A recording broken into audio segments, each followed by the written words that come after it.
And this is the backpacking episode, already in progress. Okay. All right. So tell us. Tell us. Give us the rundown, Derek. So what? Okay. So what's the backstory here? So we tried this. We tried doing this back in 2020. What do you know? It's been years, man. What do you remember about this? I mean, I remember a lot of. Okay, so this was 2020, COVID, the big year of COVID, right? So we had this trip. You planned a trip to do this FKT like the day before our main July trip, which I told you ahead of time on air. This was a bad idea. Terrible idea. Terrible idea. But don't do it. The reason why we did that was because of cost. Like we didn't want to buy 2 separate plane tickets. I get that. Still a horrible idea on the body. And because the July trip is the big trip. So anyway, you ignore my advice and you guys go. It's so 3 of you go do it. It's like you, Jared, and Rocky. Okay. And you guys are like, your memories. I love your memories. Go ahead. We gotta do this. We gotta do this FKT. So I think and our next trip was just not that far away in Ansel Adams near Mammoth. So I'm in my cabin. I'm just chilling there. And like the time that you guys should have come and gone passed. I'm like, what's going on here? Like, where's everybody? No, we're not getting calls from anybody. We're getting texts. And then all of a sudden I get the update. It's like, I gave the guys the map. I got injured, Derek. I got an injury. I couldn't go. Jared and Rocky went. I gave them a map. I wrote arrows on the map. They're supposed to make a left, stay on the trail. Apparently they made a right because now they're 12 hours overdue. And we've had to call search and rescue. We've had to call the wives and tell them we don't know where their husbands are. I love your storytelling. There's just a whole hot mess. And I'm just remember thinking like, well, I guess I get another 8 hours of sleep and a shower. So I like that was my initial thing. My friends are lost in Yosemite, but I get an extra shower. No, I'm kidding. Actually, Nate, one of our other buddies, Nate and I were talking like, should we go over there and like try to like jump on the trail and like go help them? Yeah. So we were getting ready to do that when we finally got the call that they were discovered and everybody was okay. The emergency blanket I think was used and everybody had blisters everywhere, but it was a lot because then we all met up after this debacle in Ansel Adams downtown. I think we were like downtown Mammoth. We were getting lunch or something. We had to change the structure of our main trip because these 2 guys could barely walk, and it was hard. And so I think our main trip became 10 miles in, camp for 2 nights, right? And then your story's too long and out of control right now, so I'm gonna cut him right now. Fine. That's chronology is all over the place. Chronology. But you got the gist of it right. So well done on the. It's been years, so kudos to you. A long time. It was a long time ago, but you got the gist of it. So basically, 3 of us planned to go. I wasn't able to go because I suffered from multiple injuries. I had to bail. I tried to. What did you injure again? Your ankle, foot? I don't know if I had plantar fasciitis. I had torn labrum in my hip, which was causing all sorts of issues. Oh, that's right. I had just some crazy stuff.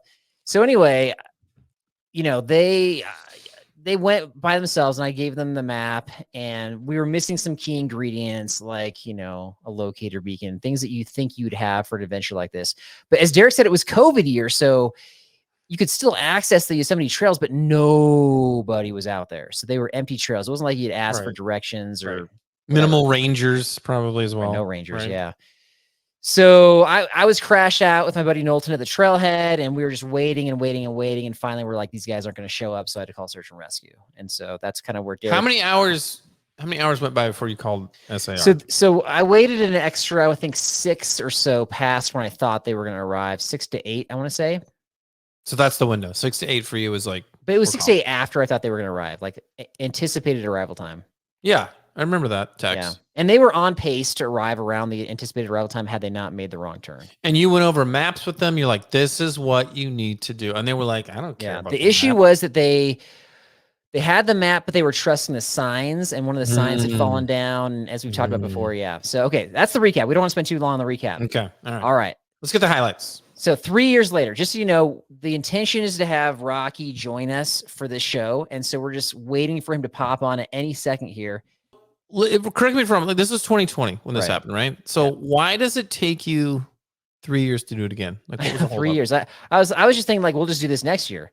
And then more things went wrong. I had more health issues. And then I was like, I guess I'll do it the next year after that, 2022, and I continued to have health issues.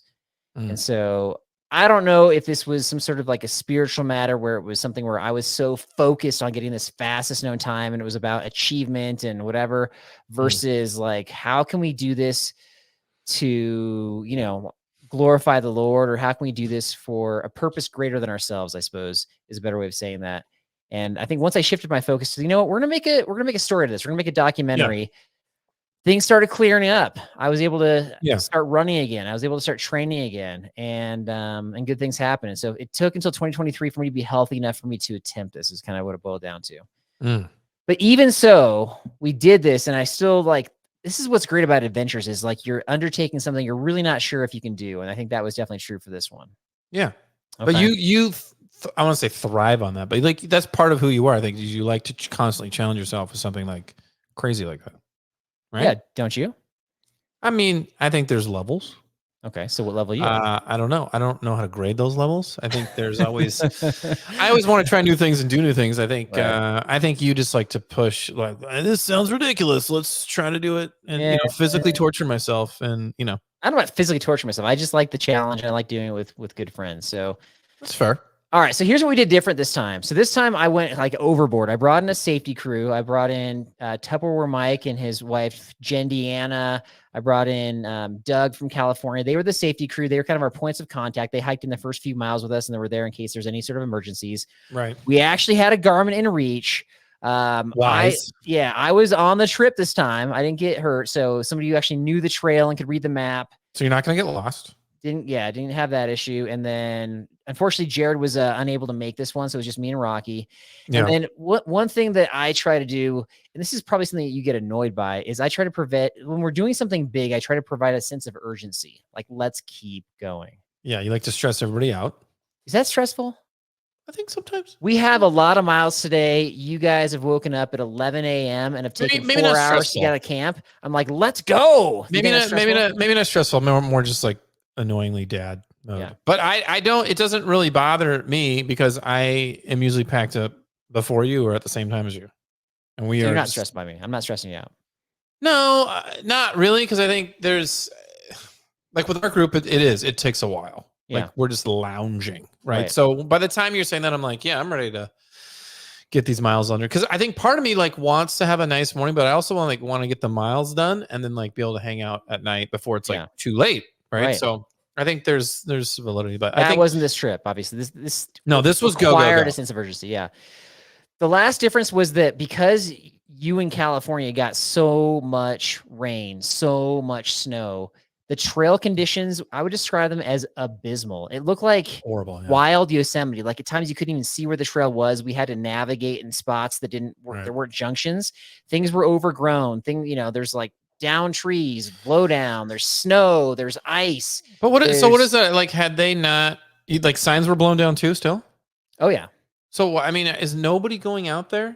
So I think they were. I just think there was so much damage. There was, we had like major streams that were just swollen. One actually had this major bridge that was like wooden with cement pillars that was just like half of it was just destroyed. Wow. So when you see all this stuff, is part of you like, yes, even more epic? Or are you like, no, this is kind of annoying? Okay, well, we're going to get into the scenarios here. I'm going to ask you how you're going to handle them. But I'll tell you this, is that I was a little frightened, I'll be honest. Frightened? Yeah. Really? And for some of the stuff, yeah. Yeah. I could see the watery stuff. Yeah. Yeah. Well, not even that. It was more the snow stuff on the high passes. So we'll get to that. All right.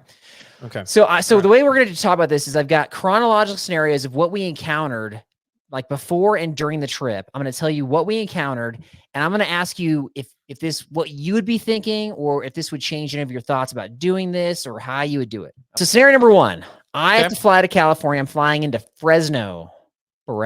So you literally fly right over the Sierras, the same mountains that we're going to be going through. And the pilot's like, hey, look down the Sierras. They look beautiful. And I look out the window and they are covered in snow. Early August, man. Early August, they're covered.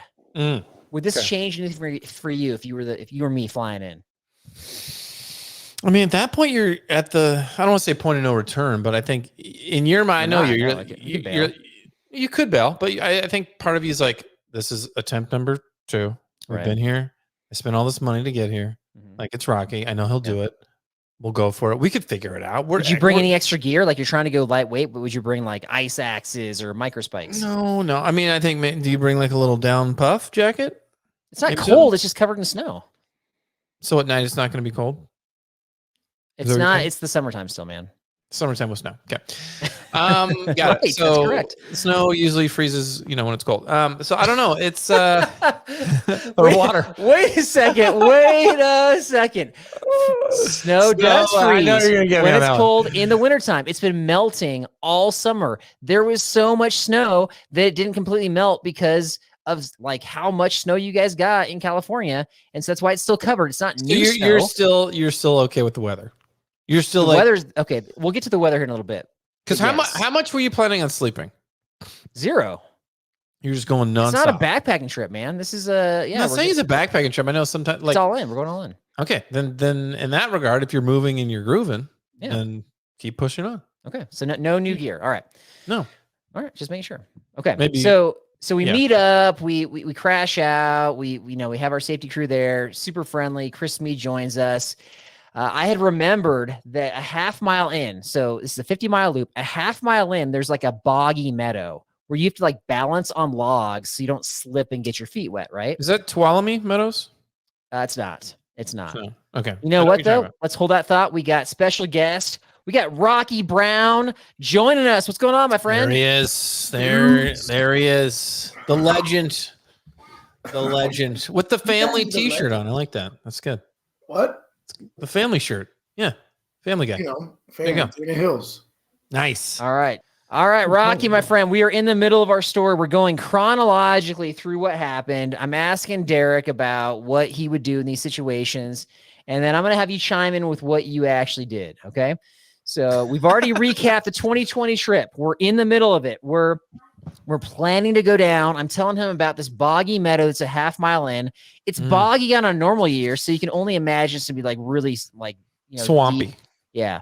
So you're likely to get your feet wet right at the start. All right. So Derek, do you do anything different? You just get your feet wet? Do you take any precautions? How do you handle this? I'm assuming it was just a hot mess when you approach. So I think at that point you just gotta get your feet wet and go. Especially if you're not gonna stop, and especially if you guys don't really have issues with blisters. I said just keep going. So get your which happened the first time. So you're saying get your feet wet a half mile in.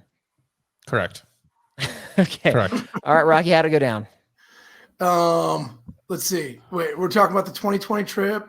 No, we're talking about the current trip just a couple months ago. We're a half mile in. We get the boggy meadow. I'm trying to balance on the logs. And because I was going to say you're with Carl, so you're probably going to go the route where you're like trying to avoid the water. But I have a feeling Rocky would have just like plowed through. Yeah. Okay. So, yeah, I mean, basically what Derek said, but with a little bit of a twist, not much. Okay. Yeah. So like with a forward lean that allows you to go faster over it and allows you to like not put as much pressure on the ground, thereby somehow limiting the amount of water, moisture, mud you get on your shoes and stuff like that. That's what I went for. the water's going up over your shoes, down in. I don't know if there's pressure points. Interesting. Yeah, I don't know. I don't know. Was this the same spot where you left your 4-pound chair at the end of the trail? Similar. Was it there? Did you find it? Yeah. Could have used it to balance over those logs. Yeah, it wasn't far from that spot at all. Okay. So I actually try to keep my feet dry, and I go. Of course. I slip. I go right in, and I'm upset. I'm like, dang it! Like my feet are gonna be wet the whole time. And I was concerned about blisters. I was upset, not realizing how swollen the streams were, and we were gonna have to get our feet wet literally like constantly throughout the trip. So it didn't even end up mattering. Wow. But anyway, I was a little fired up. I bet you were. So we're hiking along. We're hiking along at a good pace. We got Chris Mead with us. We dropped off the safety crew. And we hit mile 13-ish where we encounter our first group of backpackers. We didn't see any backpackers until mile 13. They're coming the opposite way. They shared with us that they had gone to the pass. They had proper gear. They had ice axes and micro spikes, and they went to the top of the pass, and they still turned back. They're like, this is not for us. Ooh. And so we're telling them that we're going to, like, this is something important to us. We're all in. And they're like, you're probably fine if, so long as you have, ice axes and micro spikes. so does this group of backpackers dissuade you in any way, Derek? I'm gonna say no, because I think there's been too many times where like people are incorrect with their data. Okay. And at the very least, at least you go up there, you see it, and then you come back, right? At least it's like that kind of a trip. But I'd say don't turn around now, turn around later is what you're saying. yeah, because either way you're gonna like travel miles. So might as well go up and back. Nice. As opposed to all the way and and then just wonder. How many times Right. how many times have rangers and people have been like, it's gonna be hard, like water's way up there, there's no water, and then it's the opposite. Yeah. So all right. push wisdom. on. I'm hearing wisdom from Derek. Kudos, Push my on. friend. All right. So Rocky, what we do, man? Trips So, over. I mean, Derek hit the nail on the head. I mean, does the term whet your appetite mean anything to you guys? Because that's all it did was just get us hungry. Exactly. path. See, Rocky's gonna look at it as like a challenge. Yes. Absolutely. That's exactly what it was. It was like, a challenge feast. Right. Exactly. So what happened was like, we're like, thanks for the intel. We're good. And then as we're walking away, they're like, so you guys have that stuff, right? And I was like, quite the opposite. We actually just have like road running shoes on. He did say quite the opposite. Yeah. So we're not really prepared, but we're going to go for it anyway. That would have been, that would have been good to videotape the look on their faces when you said quite the opposite. Should have been like, wait in the parking lot. Wait in the parking lot. We'll see you. Chris warned us not to like record strangers for like copyright issues, but that was a really interesting conversation for sure. Yeah. So, okay. That's so funny. then we're climbing the pass and we're climbing the south side of the pass. The south side's the one that's kind of more sun soaked. So you're not going to see as much snow on that side of the pass. This should be the easier side theoretically, but man, it was still like heavily covered in snow. Like the switchbacks are covered in snow. Switchbacks are covered. It was unclear where the trail was. And so to the point where like there's a couple different passes that are really close to each other, but they're separated by very dangerous things. And we couldn't tell, I couldn't tell which one the actual pass was. And so there was there's like a little U-shaped pass. One was the color red with red rocks. And that looked familiar to me, but then there's like a gray rock pass. And I'm like, well, that's gray. It's literally called Red Peak Pass. It's got to be the red one. And so I say, Rocky, what do you think? He'd been there more recently than me. I said, which one is it? And Rocky's like, it's the gray one. Gray one. Yeah. But if we navigate wrong, like it's dangerous. This is like a really big deal. And this is it. So I'm like, Rocky, how sure are you? And he says, I'm 90% sure it's the gray one. Oh. Derek, what do you do, man? I feel like I hear the drama movie music in the background. Like, dun, dun, dun, dun, dun, dun, dun, dun, dun, dun.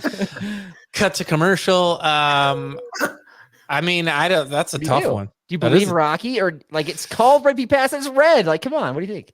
Oh, God, that's hard. You didn't bring any GPS, of course, because no, we had the GPS. We had it going, but they were so close to each other. It was just unclear. Like you couldn't tell for sure. You couldn't see two separate peaks on the map thing. Not no. Well, there's more than two. There's like a bunch of them, so you couldn't tell which one's which. At least I should be better at navigating. Either way, we didn't know for sure. That's the real issue. Let's start with that. I don't know. 90 is a pretty good, solid effort there. I think it's hard to be like, let's go to the top and check, because that's you can't do that. Way back down, you get cliffed out. That's a good situation. Oh, I'm trying to remember the top of Red Peak Packs when we were doing fun things up there with the group a while ago. And I want to say not all the rocks. There was a lot of gray rocks up there. So I don't know. I mean, that's a hard one. I would say you wouldn't want to trust your memory from 8 years ago. You're either trusting your navigation or you're trusting Rocky. So what are you doing? I'm hearing the dramatic music building up right now. I think you have to, push some kind of a button of the choice. And I'll probably go with Rocky then. Go with Rocky. All right, Rocky, how'd it play out? So I got 90% to get into PE. That was what I had got for my class, and I got into PE, and I've been in it for 7 years, and it was the same thing here. Yes. I don't know what 90% to get into PE is, but I don't know what that means, but it sounds great. I was taking a class. I had to get at least 85%. I got a 90% in the class. Okay. Like was one of the questions, can you do 10 push-ups? What? Is this junior high? What is this? What are we talking about? Yeah, like to move over from English to PE. Okay. Oh, this is a test for you. Okay. I thought you had to. I thought you had to do. I had to get an A- in this class, which equaled a 90%. Oh, okay. I thought you had to do what junior hires do and get at least 90%. Yeah, like the president's test, like sit and reach. A lot of sit and reach. Yeah. How many sit-ups can you do in a minute? Right. Okay. Can you? Yeah. Either way, Rocky was right. We trusted Rocky. Rocky was right, and we made it to the pass. And now we're looking over the north side, which typically has about 3 times the amount of snow. and we look down and it is like covered. And so, but there's like switchbacks that go down from the pass. I'm just thinking, okay, well, if those are stamped out by people that have hiked, like we can kind of, we'll use that. They weren't stamped out. It looked like literally a steep, snowy cliff drop off right by there. And so we had to decide at this point, do you want to proceed? So you can't glissade down that, obviously. That would have been so fun. we could, but it was so steep and so long that, like, I would say high probability of serious injury. Worth it. Yeah. No, I don't know. That's so. What do you do at that point? The question right there. Yeah. I mean, I think, is there any way you can see where you're supposed to go at the bottom, or no? Not really. Where you're supposed to go, we just know we had to go through that snowy valley. Right. Eventually. I mean, I just think you find your best, safest route through that powdery, lush, snowy area. Okay. But it's hard because, I mean, snow is so tricky too. Right? I mean, this is a hard scenario because you couldn't see what we could see, but you don't. Yeah, I mean, because I don't know. Like, is this like packed snow with a trail under it, or is this like snow with just like nothing under it, or like I don't know how deep the snow was. Was it pretty deep? Yeah, it's pretty deep. Yeah, that's for the most part. For the most part. All right, so there were some exposed rock sections like here and there. Okay. Rocky, what do we do? Do we turn back? Do we go forward? How do we handle this one? Did you turn back, please? Yeah, we were not, especially after that group of people, we were not turning back, but we just continued to scan the area, and kind of off on our left, we found part of the trail actually exposed. Right. Oh, so nice. We figured we could get to that, and we might be able to proceed a little further. So at this point, or maybe before, was your whole idea of like FKT time like out the window? Or was it just like, let's just we're the first people to set the time. So as long as we finish, we have the record. So you're a winner no matter what. No, because in 2020 we weren't, because I didn't go. So I wasn't a winner for sure. And then Rocky and Jared didn't finish it. No, but this time you're going to be a winner for sure. If you finish, we're risking our life on the pass right now, Derek. This is decision time. This is the dramatic music playing. But you're not against anybody else's time. So you're going to win either way. If you finish, yeah. Which you will. Okay. Well, I believe. So we got low enough to the point where we could more safely glissade down, and then we butt slid like so much, at least for me, so much butt sliding where my butt got numb, my hands got numb. Yes. And I took a spill at one point, but nothing to cause injury. And we were on that mountain on that snow for hours, just trying to find our way down. It took stinking forever. But the key part that Rocky left out actually was that at the very top, the first thing we did was we weren't sure if we should go forward or not, to be honest. And so we actually it's like spent some time praying, like right on the spot. Yeah. So that's what we did. I forgot the best and the most. Sorry, Lord. I don't deserve to wear this hat. Wow. So those are the major situations. Miles 18 to 49, we had a lot of deep creek crossings and constant mosquitoes with all the moisture. But really no dramas or major issues, I would say. So the last scenario I got for you actually happened in the final mile. Oh. Okay. In the final mile, we had a situation where we had to potentially push the button. The final mile. Were you back in the swampy area? Yeah. Pretty close to that. Right, close. Because that was the stem of the loop right there. Was it quicksand? You fell in there or what? Yeah, that's right. So we're hiking out, and we reconvene with our safety crew, and we're hiking out, and one of the guys is having a hard time hiking out. Rocky ends up taking his pack, and he gets sick, and he starts throwing up. Within a mile of the trailhead. I thought we were going to have to press the red button. We didn't. We're like, hey, buddy, you got to tough this out here. Were you like, hey, we got 1 mile left. We're going to beeline it because we're doing an FKT, and then we'll come back. No. Hopefully you don't die. Okay, you're baseless. Is that what you would do? Is you beeline to the end and then come back? I'm just saying, I want to see where are your priorities at. I know you're doing I know you're doing an FKT, but I think you already had to throw the time out the window with the snowy pass. So I think, you're going to help out the guy who's sick, and then we're at 2 a.m. at this point, and so this is late then. Okay, well then of course. And we're hiking out, and I think that when you're trying to set records, when you're trying to I don't know, when you're trying to do just do a challenge, I don't know that you abandon people. I don't know that is the right way to go about it, right? I would say so. I would say that is. So Rocky, how did things end up? How to go down? So we really just let him hack it out, and That's just like, They figured it out. You know what I mean? They found Rocky's chair he left like 10 years before, and they just sat there and put him in the recouped. chair. They recouped. It's good. We were kind of like, we were encouraging him and just kind of standing off to the side, and then I think it was Mike's wife who was really, kind of patting him on the back, kind of reassuring him. But we just showed our support for him and basically just waited. Let me stop you right there. If you ever pat me on the back while I'm puking, it's going. You're gonna get a trekking pole. It wasn't me. It was Mike's wife. Okay. Jennifer. I don't want anybody to pat me on the back while I'm puking and be like, let me puke. Get off me. Let me just. Oh my gosh. Let me just yak it up. Yeah. What about like a side hug, not a bat pack? Side hug mid puke. Yeah. Yeah. Oh yeah, that's okay. Yeah, for sure. That's totally fine. Yeah. Okay. All right. So yeah, I'll say that like the safety crew was so helpful and so encouraging and great to have there, and we were able to like so appreciative of them. Yeah. And having Chris out there filming, it did like obviously like that cost us a ton of time. Yeah. That and the snow, but it was so Sure. worth it because just having your friends out there, like I just like doing things in community. So that was truly worth it for me, and we appreciate those guys, taking the time. Did that fill up your love tank, Carl? All that? That's a really awkward Was question. your love tank full after I that prefer not to answer your silly questions. So that's a legit question. This is something you I love don't to know, do. love tank. What are you talking about? Get out of here with that joke. Yeah, with a love tank. Yeah, you're a heartless, heartless person. You're there on the trail. You're doing an epic journey, and you're with one of your best friends.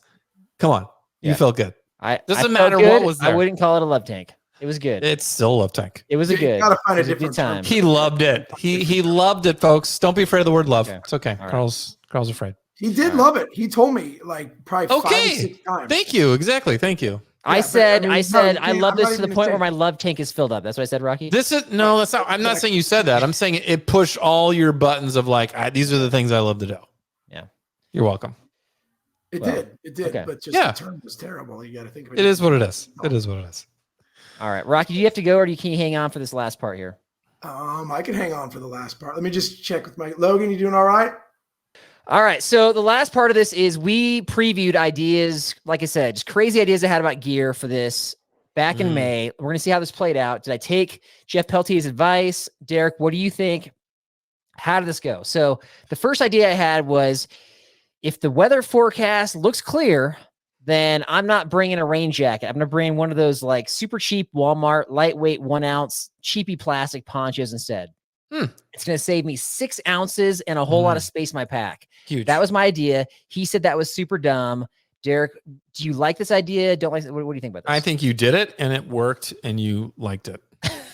I think this is the same thing that I did when the guy told me you can't buy a 36-liter pack for a backpack, and I'm like, yes, I can, and I still have it 12 years later. So I think that's what you did. Side note, I went to REI in California recently looking for Chris, the REI clerk, the guy Did you that find told you, and he wasn't working that day. Dang Dang it. it. Yeah. Oh, that would have been So- magical. Well, next time we'll try again. All right, Rocky, what happened? Did we bring rain jackets or not? Not really. Okay. Well, what did you have for rain? Leaves. No, I just had a pretty thin gray jacket with me. Okay, so you'd have a jacket with you. All right. Yeah, I brought the just cheapy regular. poncho, man. We had a forecast that course. looked clear. And honestly, we had perfect weather, no issues. So I got a little chilly at the beginning and the end, but it was well worth that for saving the weight. So Yeah. that one, I rejected his advice and it worked. All right. Yeah. Of course. Second one was I thought I could save time. This is time and a little bit of weight by not bringing a water filter and simply dipping into the abundant water source from the snow melt. So, Derek, do you agree with that strategy? Jeff Pelletier said that was stupid. Light, is what he said. I thought you brought your little bee free. No, you didn't bring the bee. Figure out what we did. I'm asking what you would do. I think I would bring some kind of small filter, Okay. a dip and go. Dip and go. All right. Yeah. Rocky, what do we do? We did it. We did everything he said not to do on that one, and it 100% was awesomely working. We did everything he said not to do? No, we brought the filter. We brought the filters. Oh wait, did he? I thought he said not to bring them. I said not to bring to save weight and time. He said to bring a filter. And he told us to bring the Solomon, whatever they are, the XA Pro filter, and they're lightweight. And man, he was right about that, but those things don't last very long. those things sprung leaks pretty fast. So Yeah. Single But they worked. use. Single Okay, use, yeah, my right. misunderstanding on that. That's all right. yes. Yeah. That's all right. Okay. Yeah, that's the one you didn't like. That's right. All right. Then I said, like, I'm going to give the emergency blankets to the support crew, and they're going to only have those in cases of emergency. I don't want to carry those with me. Right. It's going to save me like a couple ounces and again, space my pack. He said, don't just bring the emergency blanket. He said, you got to bring the emergency bivvy, which is like a mini sleeping bag. So he said that my initial idea was bad. I should actually not just ignore it, but upgrade to an emergency bivvy. What would you do? Sounds like I would have him back on the podcast and ridicule him for his horrible advice. Well, we already took his advice for the filter. We did what he said. I mean, I think, well, the other one, the rain jacket didn't, but so I think you obviously, you're not bringing a bivvy. There's no way you're bringing a bivvy. Okay. No. All right. Wait, Rocky, do we bring the bivvies? No, we did not. No. I did Correct. bring I compromised. Correct. I brought the emergency blanket, so I did have one of those. So Yeah, that was okay. the compromise. Okay. Okay. Last one I got is this one he was like really adamant about is we already know the answer to this, but I said I wanted to bring road running shoes because it's going to save me 7 total ounces on foot, which is, like 3 times the weight on your back. And he said no, because your shoes are going to get so torn up that you're just going to destroy your shoes on this one trip. So What? I obviously, like, Rocky and I both brought road shoes, but Yeah. what's your opinion on that, Derek? I don't think you're gonna do that on one trip. I would find that hard to believe. Like the trails were pretty rough, man. Yeah, well, so was one of our recent trips, and I think I'd still use my same shoes next trip. But I don't know. but yours weren't road shoes, weren't they? Trail shoes? They were trail shoes, true, but they didn't get like damaged whatsoever. I don't know. I think I still bring the road shoes. Okay. Yeah. Rocky, how are you on the shoes? Was that a good decision? Bad decision? It was a great decision. In fact, I just went running with them again. I put another 110 miles on them since. Okay. Thank you. The shoes were awesome. Okay, I don't know that Rocky's a good gauge for like I can still use these shoes. Like there could be no padding left. You could be running where there's like it barely covers the top of his foot and there's nothing underneath. And he's like, I'm still using these. He might So- run with like banana leaves and tweed Correct. or something, right? Yeah. I actually Correct. have them right over there. Should I bring them over and like No, give you no, a no. vision? It's all right. It's all right. Mine believe did him. Jeff was actually correct. Mine did get torn up. Like I actually peeled 2 pieces of rubber off the bottom of the shoe during the trip. Whoa. I think one during, one after, but I think it was well worth the investment. This is my last great adventure for this kind of trip. So I was willing to make that investment basically. So This is your last great adventure. Last This kind. FKT. yeah, Okay. for sure. No more FKTs. That's No more it. FKTs. Retiring. Okay. Okay. All right, Rocky, any last takeaways or anything else you want to share about the trip that we missed? Any highlights or kind of important points or just reflections you've had since the trip? Yeah, before I do, I'm just going to say this is not your last adventure. I'm going to think of something and we're going to do it. I just I'm don't have the gonna time. think of I don't have the something- time or the body to train for this kind of thing anymore. Is the issue? Yeah, no, I mean, it doesn't need to be 52 miles. Like it could be less. And It could be like 10. It'd Right. be like just like a mile, like a Like mile, he a might mile around Costco. Let's race. He might fly out there and just walk around your neighborhood. Yeah. You know? So I'm thinking, more urban type stuff. Like I said one time, like, Ooh. like here we go. backpack from Lucille's to In-N-Out, you know what Yeah. I mean? And get a meal at both. I mean, You and that's Derek, not a bad man, you guys idea. reference Southern California stuff and think That everybody is, knows that's what I'm actually maybe go to Lucille's for Thanksgiving this year. So Okay. we'll see. No idea Yeah. what that is. That's a No good idea. job. It's a We did barbecue that house. 18 years ago, Derek. Anyways. No, so Yeah. so like one reflection that I've had on it was that like really, like you guys have, well, Carl Moore has mentioned, and then a few of the other guests have mentioned, like, it's good to go on adventures and stuff like this. And a lot of times they don't need to be these epic things and stuff like that. But the one big takeaway that I had from this one was epic. And I didn't really miss a beat with anything that I had going on. And it was nonstop, like leading up to it. It was nonstop on the thing, and it was nonstop to get back. I think people got to pick those times, like those weeks or two, where they just do those epic things and fit it in to whatever they're doing. Like you can't do it all the time. It's not going to work, but you got to pick those times where you do it. You regret it if you don't. And so if there's something that somebody's been thinking about doing for a while and they're like, I just don't have the time to do it, man, you got to go charge it. And it's got to be the full deal. Like not where you're like, yeah, let's just do 2/3 of it or something like that. The's got to be a time where All you say, in, go all in. You're saying All in. Exactly, All in. yeah. So is this the end of Red Peak Pass experiences? Are we Oh. are we yeah, going back to reunion, it? man. 2025 is our 20-year reunion of backpack Totally, for the first man. time.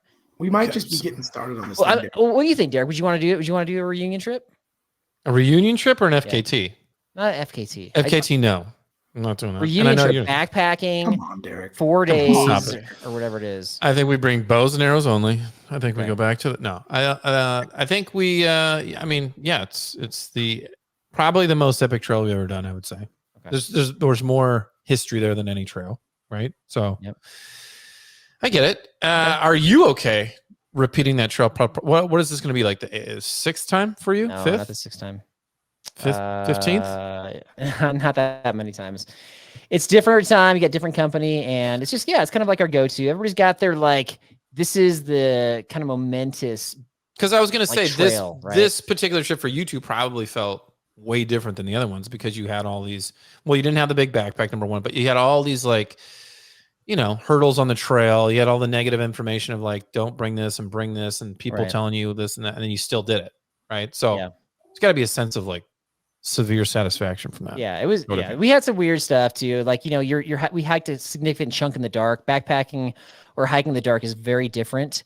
I didn't share this, but one last fun little story is we're hiking towards a place called Nevada Falls, which is a pretty epic spot on the Half Dome Trail, and it's it's pretty late. We're approaching midnight, and I see it a light up ahead, like a bobbing light, and I was like, Sasquatch. Yeah. It's like, Rocky, do you see that light? He's like, no. I was like, all right, it's getting late. I'm probably just hallucinating. And I see the light again. I'm like, Rocky, you can't see the light. He's like, no. A couple minutes later, two ladies, this is pushing midnight, are backpacking in at 11 p.m. They're like, hey guys, how's it going? And then they didn't want to stop and chat. And I was like, this is weird. See ya. But that's funny. It's kind of random. That's funny. The couple that we encountered at the beginning and those two ladies, that was it for backpackers we actually ran across on the trail. Except for, no, there's one other group than that, and it was just for that many miles, pretty crazy. Rocky, did you see their lights when you were in front of them? yeah, I did. Actually, when he was saying he saw the light, I was a little worried. I didn't know if we were going to get raptured or if he was, that's right. somewhere. I saw the light. I was ready for everything. Yeah. Hey, but one more reflection that I had too was that, that when you get out there and stuff and you see where things are just not quite in the right order, is that, really and truly, one of the things that I've been thinking about more and more is just how orderly God is and how he puts things in with just a great sense of organization and order, but not in such a way that it's all crammed together either. There's a real smooth flow to it.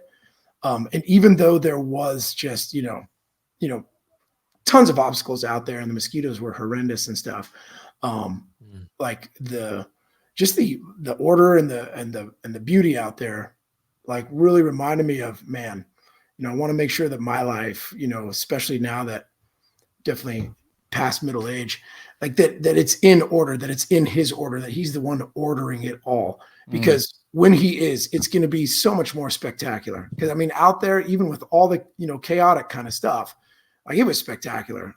There was kind of Red Peak Pass, 2.0, really and truly the whole way through. Nice. So that's cool. The order, man, order of God. Order, baby. You hear that, Carl? It's not an in and out order. It's a life order. Well, we could do that too. We can always go pun on order for sure. Right up Carl's alley. All right. Well, hey, Rocky, we appreciate being part of the story, and Rocky's got a lot more to tell. That'll come out in the documentary we've got. But Derek, I've got some record-setting trivia coming up for you right after this. Rocky, appreciate you, brother. Love you guys, man. Okay, so record-setting trivia for the fastest known time, and just to clarify, man, it's kind of a fun part of the story is that we just set the fastest known time that somebody's going to probably immediately break, but that's not, it's not that important to us. But but for fun, we got trivia, that's themed after it. So number one, a common fastest known time event is doing something called the rim to rim to rim. Where does this take place? Oh, Grand Canyon. Okay. Yes, you give multiple choice. Grand Canyon's correct, my friend. Grand Canyon. Yeah, there you go. It's a tough one, I've heard. Yeah, it's 50 miles, similar elevation to what we just did, but it's kind of piled all at once. That hill. All right, number two, the Appalachian Trail is about 2,200 miles long. What is the current FKT for it? Is it? I'm gonna give you multiple choice. Calm down. I hope so. I hope so. Is it Okay. A, like 41 plus days, meaning like 41 days and change? Uh-huh. B, 61 plus days? C, 29 plus days? Or Wow. D, 6 months? 6 months. It was like 240 days. Okay, I'm gonna say the 29. 29 plus days is Correct. not correct. Sorry, it's 61 days, and that is supported. So it takes about 2 months with significant support for ultra runners to do that. I'm not really all that interested in that kind of stuff, like having people just out there like handing me water bottles and like rolling around. Doesn't sound appealing. Our safety crew didn't do that, but you gotta get this last one to get this correct. Okay. Hold on, pressure. Hold on. Number 3. What is the Guinness World Record for most Rubik's cubes solved on a skateboard? What? Multiple choice. A, 300. B, 500. C, 1,000. Or D, this record doesn't exist.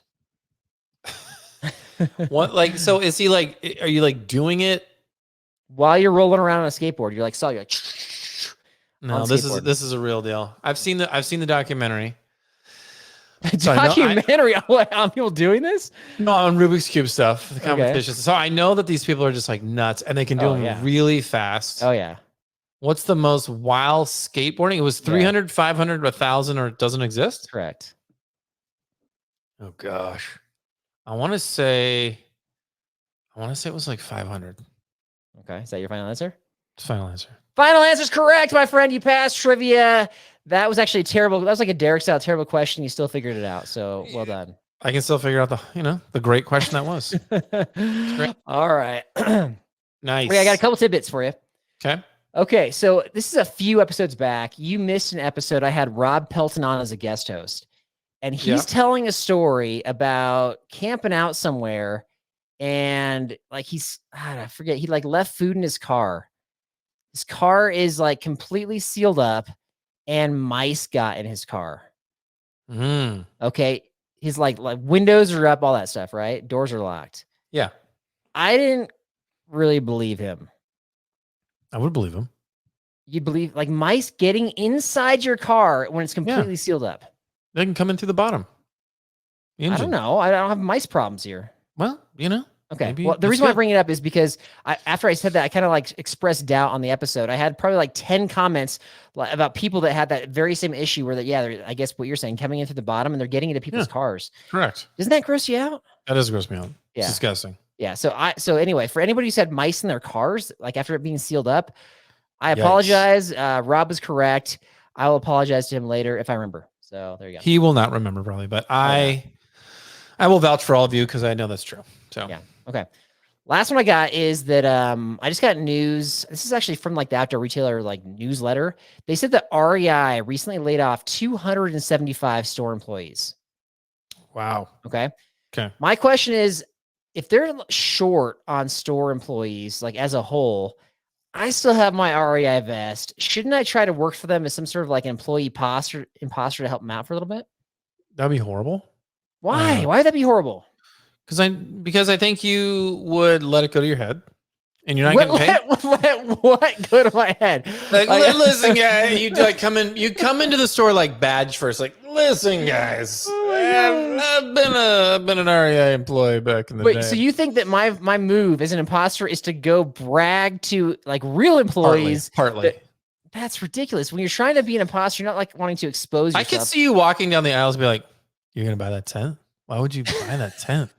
Let me tell you something. Hey, let me tell you something about that Sawyer squeeze over here. That is gonna be horrible. It's really my favorite one though, but don't get the beef free or this. Gosh. You're just gonna go around telling people everything. Here's what I'm gonna do. Here's how I would do it. Okay. Somebody's looking at the filters, like you're saying, that scenario. I would, they're like checking it out. I'd be like, hey, any questions on the filters? That's it. Okay. Here's a scenario. Somebody walks up to you and it's like, hey, where can I get like fully waterproof pants and shoes? So you're saying like a customer is initiating with me. I'm not initiating with a customer. In this scenario, they're coming up to you like, sir, where do I get like waterproof shoes? Yeah. And pants. I'd be like, check Amazon. And then you're gonna be like, listen, you don't know what you're talking about. Are you gonna go off on them? What are you gonna do? They have waterproof pants. What are you talking about? I use the REI Shoes, brand but the ones. shoes. The shoes, they have those. They have the Gore-Tex shoes. But you're not going to go into the monologue like we've heard you so many times say, Oh, boy. they're nothing's fully waterproof, sir. Oh, You gotcha. can't do that. Yeah. I'm thinking like entry level is me. I'm not saying I'm an employee. I'm just simply asking if they need help. That's entry level, right? Okay. So I'm not fully the imposter. I'm just wearing the vest. I'm wearing the fake badge. And then I'm asking. You could be if the they need door help. greeter. You could be the door greeter. Yeah. I think Welcome to REI. I think I got to smuggle the vest inside the REI past the door greeter, right? Probably. Well, Okay. yeah, that's true. All right. So I'm going to be out your way in January. You going to bring it? You bringing the vest? I'm going to bring the vest. Would you be too embarrassed to come with me to REI as I am an imposter employee? Probably. That would Really? That'd be horrible. You don't What are get you gonna- embarrassed by anything. Are you serious? Should I film you? Can I film you? Oh, yeah. Okay, maybe that's better then. I don't know if that's like legal to show. I'd have to check. I'd probably have to Probably get not. permission. Probably not. Okay. You're just gonna stand there and see what happens, or what? I would. No, I literally just told you the scenario. I gonna would go walk ask around? if they need help. So bad. And you get your little name. You there. literally They're don't gonna get be like- embarrassed by anything, and this is going to embarrass you. They might. No, it's not gonna embarrass me. They might actually think you're like, because the vest is different. They might be like, is this guy is he like upper management? Or they're gonna be like, he's a trainee. Like he doesn't really know what he's talking about. No. I'm gonna have an engraved badge that's like one of those magnetic badges. You can order them off Amazon. You can put whatever you want on them. I'll So put bad. right on there, fake employee. I give it like 5 minutes, and then they tell you to take the vest off, or they kick you out. I'm literally helping them. I'm like selling product for them. I hope so. Okay. Or are you going to be giving people bad information? All right. Give us What is feedback. it? Is this a good idea? Bad idea? Are we going to get in trouble for improving REI sales? Are you going to give them like fake information? no, like you usually do? No, Because you like to give fake stats and numbers and stuff. So I don't know if you were going to do that too. dude. You and I honestly know more about gear than a lot of the employees, and that's yeah. It's probably true. Okay, It's that's probably all I true. got, my friend. That's all I got. All right.